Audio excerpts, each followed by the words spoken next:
اسمه يحيى لم نجعل له من قبل سميا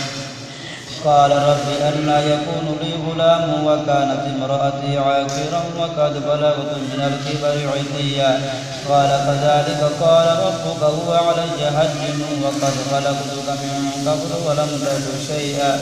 قال رب اجعل لي آية قال آيتك ألا تكلم الناس 3 ليال سويا فخرج على قومه من المحراب فأوحى إليهم أن سبحوا بكرة وعشيا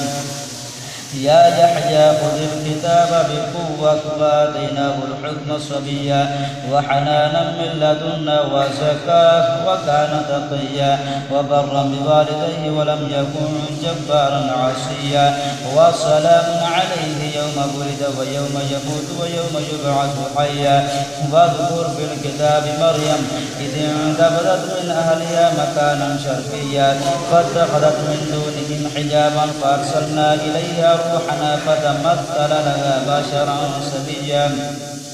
قالت إني أعوذ بالرحمن منك إن كنت تقيا قال إنما أنا رسول ربك لأهب لك غلاما زكيا قالت أنى يكون لي غلام ولم يمسسني بشر ولم أك بغيا قال كذلك قال ربك هو علي هجن ولنجعله آية للناس ورحمة منا وكان أمرا مقضيا فحملته فانتبذت به مكانا قصيا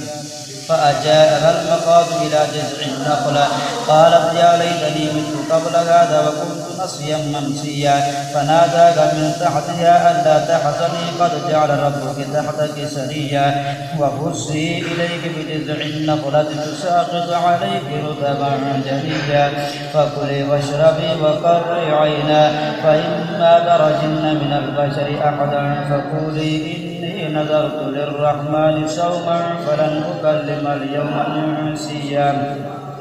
فأتت به قومها تحمله قالوا يا مريم لقد جئت شيئا فريا يا أخت هارون ما كان أبوك امرأ سوء وما كانت أمك بغيا فأشارت إليه قالوا كيف نكلم من كان في المهد صبيا قال إني عبد الله آتاني الكتاب وجعلني نبيا وجعلني مباركا أينما كنت وأوصاني بالصلاة والزكاة ما دمت حيا وبرا بوالدتي ولم يجعلني جبارا